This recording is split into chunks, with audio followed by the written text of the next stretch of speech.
দর্শক, অস্ট্রেলিয়া থেকে চাইলেই ব্যবসা করা যায়? প্রশ্নের উত্তরটি একেবারে সহজ, জি করা যায়। তবে ব্যবসা করার ক্ষেত্রে খুব সাবধান থাকতে হবে। আপনি পায়ের নিচে মাটি খুঁজে পাবেন তখনই যখন আপনার অসীম ধৈর্য, আপনার মেধা, সময় প্রত্যেকটি জায়গাতে আপনি ভালো করতে পারবেন। এই সবগুলো কাজের সমন্বয় থাকলেই এদেশে ব্যবসা করা সম্ভব। আমরা আজকে গল্প শোনাবো হেমি হোসেনের। মেলবোর্ন থেকে উঠে এসেছেন এই বাংলাদেশি এবং তিনি তার ব্যবসার পরিধি নিয়ে গেছেন অস্ট্রেলিয়ার প্রত্যেকটি স্টেটে। বিস্তারিত দেখবো প্রতিবেদনে।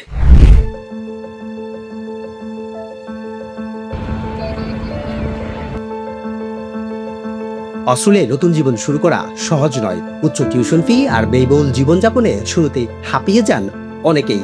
তবে সেই কঠিন বাস্তবতার মধ্যেই নিজের ভাগ্য লিখেছেন বাংলাদেশি প্রবাসী হেমি হোসেন। শূন্য থেকে শুরু করে যেন ছুঁয়েছেন সাম্রাজ্য, নিজেকে নিয়ে গেছেন আন্তর্জাতিক ব্যবসায়িক অঙ্গনে। 1999 সালে অস্ট্রেলিয়ায় তার যাত্রা শুরু হয়। পড়াশোনা শেষে স্বপ্ন দেখেন চাকুরিতে অংশ নেওয়ার। হঠাৎ ডাক পেয়ে যান এনজেড ব্যাংক থেকে।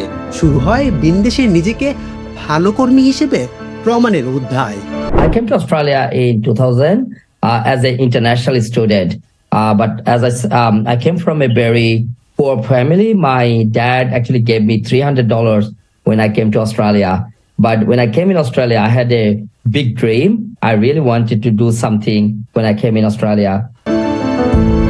মেধা আর পরিশ্রমের মাধ্যমে ধীরে ধীরে বাড়তে থাকে কর্পোরেট দক্ষতা। পৌঁছে যান আইটি স্ট্র্যাটেজি ম্যানেজার পদে। কর্পোরেট দুনিয়ায় 12 বছরের অভিজ্ঞতা তাকে স্থিতি দিলেও ভেতরে আরেকটি স্বপ্ন জাগে নিজেই কিছু করার। তিনি কি আদৌ পারবেন? 2007, I want to tell you a little bit more about a story. 2007, I was very unwell. I was in the hospital for 4 weeks. I lost significant weight, about 18 kilo in 4 weeks. I had a massive pancreatitis during that time. So my doctor came to me one day and he said, you have got 2 options in life. উত্তর খুঁজতেই 2016 সালে চাকরি ছেড়ে শুরু করেন ব্যবসা। শুরুটা ছিল কঠিন। আর্থিক সংকট তাকে প্রতিদিনই ভাবিয়ে তুলত সিদ্ধান্তটি আদৌ ঠিক ছিল কিনা।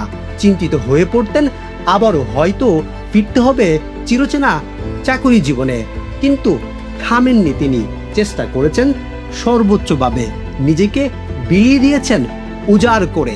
বাংলাদেশে অনেকেই সাহস করে ব্যবসা করেছেন, সর্বশান্ত হয়েছেন। তবে কেউ কেউ ব্যতিক্রম, তারা কিন্তু সফলতার মুখ দেখেছেন এবং নিজেকে নিয়ে গেছেন ভিন্ন উচ্চতায়। তাদেরই একজন হেমি হোসেন। সম্প্রতি লাকিম্বা সেন্ট্রাল নামের একটি বিল্ডিং তারা কিনেছেন এবং সেই বিল্ডিং এ বাংলাদেশি হাব, কমিউনিটি হাব, বিভিন্ন ব্যবসার পরিধি তারা বাড়াচ্ছেন, যেখানে কর্মসংস্থান হবে বাংলাদেশি সহ অস্ট্রেলিয়ানদের। ধীরে ধীরে বড় হতে থাকে তার উদ্যোগগুলো। Financial service, migration, property, construction সহ আরো অনেক ক্ষেত্র চলে আসে নিজের আয়ত্তে। তারপর আর পেছনে ফিরেই তাকাতে হয়নি হেমি হোসেনকে। তার ব্যবসা ছড়িয়ে পড়ে অস্ট্রেলিয়ার প্রতিটি স্টেটে। বর্তমানে প্রায় 200 কর্মী কাজ করছেন তার গ্রুপে। বিস্তার পৌঁছেছে ফিজি, ফিলিপাইন ও বাংলাদেশে। একই সাথে অস্ট্রেলিয়া বাংলাদেশিদের কল্যাণের কাজ করবেন এবং তার নেপথ্যে তিনি কিন্তু কাজ করে গেছেন এবং নিজেকে প্রমাণ করেছেন একটি মানুষ তার মেধার সমন্বয়ে, তার পরিশ্রমের বদৌলতে তিনি কিন্তু ভিন্ন উচ্চতায় পৌঁছাতে পারেন। হেমি হোসেন সম্প্রতি লাকিম্বা সেন্ট্রাল নামের যে বিল্ডিংটি ক্রয় করেছেন, সেটি কিন্তু হইচই ফেলে দিয়েছে বাংলাদেশি কমিউনিটির মধ্যে এবং সবার মধ্যে একটি নতুন কৌতূহল সৃষ্টি হয়েছে এখানে কি হতে যাচ্ছে। হেমি হোসেন জানিয়েছেন এখানে হবে কমিউনিটি হাব, বাংলাদেশি কমিউনিটির কল্যাণে সেটি ব্যবহৃত হবে। একই সাথে বেশ কিছু ব্যবসা এখানে সৃষ্টি করা হবে, যেখানে কর্মসংস্থান হবে বাংলাদেশিদের। 2020 সালে তিনি লেখেন তার প্রথম বই ফায়ার ইউর বস, যা অর্জন করে আন্তর্জাতিক পুরস্কারও। বইটি পাঠকদের নিজের পথ নিজেই তৈরি করার আহ্বান জানায়। বাংলাদেশের প্রতি তার টানও বেশ গভীর। দেশেও তার প্রতিষ্ঠানে কাজ করছেন প্রায় 80 জন কর্মী।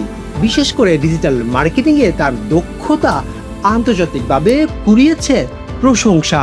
হেমি হোসেনের বিশ্বাস, বাংলাদেশিরা সুযোগ পেলে বিশ্ব মঞ্চে নিজেদের প্রমাণ করতে পারে। ইচ্ছা শক্তি আর পরিশ্রম থাকলে অসম্ভবও হয়ে ওঠে সম্ভব। সেই বার্তাই যেন দিলেন হেমি হোসেন।